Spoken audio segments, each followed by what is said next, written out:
महिलाओं के लिए जोरदार अभिनंदन करो। हमने अपनी बहनों के खाते में भी एक बड़ी राशि डालने का काम किया है। मुझे इस बात की प्रसन्नता है, जब यहाँ मैं लाडली बहनों की राशि की बात कर रहा हूँ, तब हमारी सरकार के गठन के 1 साल के 2 आयोजन भी आज यहाँ जुड़े हैं। एक आयोजन जन कल्याण पर्व के हैं जो 11 दिसंबर से 26 दिसंबर तक चलने वाले हैं, और एक हमारा पखवाड़ा के साथ 40 दिन का एक नया कार्यक्रम चलेगा, जिसमें हमारे पूरे प्रदेश के अंदर हर जिले, तहसील, गांव, पंचायत के एक वार्ड तक, नगर निगम के वार्ड तक, स्थानीय निकाय तक जन कल्याणकारी 76 प्रकार की जनहितैषी योजनाओं के लिए हमारे अपने सरकारी नुमाइंदों के साथ जनप्रतिनिधिगण जनता तक जाएंगे और सभी हितग्राहियों के एक घर तक पहुंच करके जो जिस लायक, जिस पात्रता में आता है, प्रत्येक व्यक्ति को जन कल्याणकारी योजना से भी जोड़ने का एक सुधार का जो हमेशा आग्रह रहता है कि हमारी सरकार जनता के प्रति जवाबदेह होना चाहिए, जनता के बीच उनकी योजना का उनका हक उनको मिलना चाहिए। इसलिए हमने इसी जन कल्याण पर्व के साथ साथ 11 दिसंबर से लगाकर 26 जनवरी तक हमारे पूरे प्रदेश के अंदर प्रत्येक गांव, प्रत्येक पंचायत, प्रत्येक वार्ड तक पूरी सरकार का जन कल्याण अभियान का प्रारंभ किया है, जिसके माध्यम से गरीब हितैषी 76 प्रकार की और 53 प्रकार की व्यक्तिगत योजना जो पात्र हितग्राही है, ढूंढ करके उनके अलग अलग प्रकार के सर्वे करा करके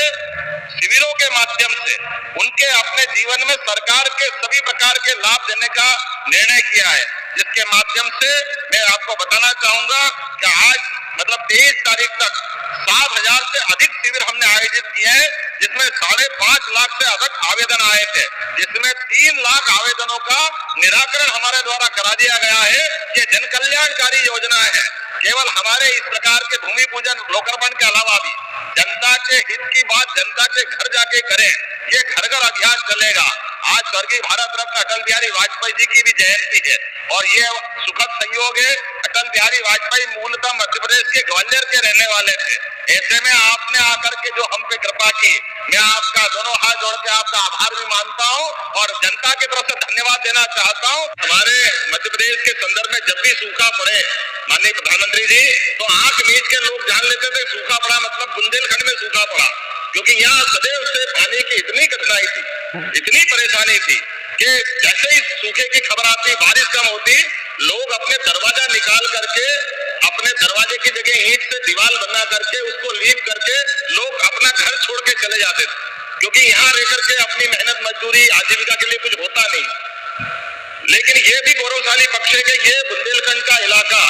तक आला से लेके उदल तक जीवन में पूरे प्रदेश में एकमात्र क्षेत्र ऐसा है जो पूरे देश में आदर्श है। कितनी सत्ता आई, कितनी गई, किसी के आगे अपना सर नहीं झुकाया, किसी के आगे सरेंडर नहीं हुए, सबके आगे छाती ठोक करके देश का मान बढ़ाया, स्वाभिमान बढ़ाया, अपनी जवानी अपना खून पानी की तरह बहाया। लेकिन परमात्मा की या एक प्रकृति की मार के आगे बेबस थे, जिसके आगे लाचार थे। बड़ा कष्ट होता था इस बात को लेकर के कि हमारा ये पूरा सब प्रकार से समृद्ध क्षेत्र केवल पानी के अभाव में, और बड़ा दुख होता है, माननीय विष्णुदत्त जी ने भी कहा है, कांग्रेस के लोग आते वर्षों तक सरकार बनाते रहिए, झूठ बोलते रहिए, गरीबों की झोपड़ी में जाकर के वोट तो ले लिए, लेकिन वोट लेकर के सब भूल जाते हैं। बाद में बुंदेलखंड का ये पैकेज दे देंगे, बुंदेलखंड को वो पैकेज दे देंगे, कोई पैकेज नहीं दिया। मैं आपका आभार मानता हूँ 2 कारण से। आज आपने यहाँ आकर के जो मध्य प्रदेश से कृपा की, और 8 दिन पहले राजस्थान के माध्यम से भी, वो भी मध्य प्रदेश से कृपा की, 35,000 करोड़ की वहां हमको योजना का लाभ दिया। पार्वती, काली सिंह, चंबल के माध्यम से वो ऐतिहासिक था, जिसके माध्यम से पूरा हमारा चंबल और मालवा और आज बुंदेलखंड के 11 जिले रायसेन, विदिशा, पन्ना, दमोह, टीकमगढ़, छतरपुर, सागर, पूरे क्षेत्र के अंदर पीने का पानी, खेती के अंदर 8.5 लाख हेक्टेयर, किसको कहते 8.5 लाख, गजब।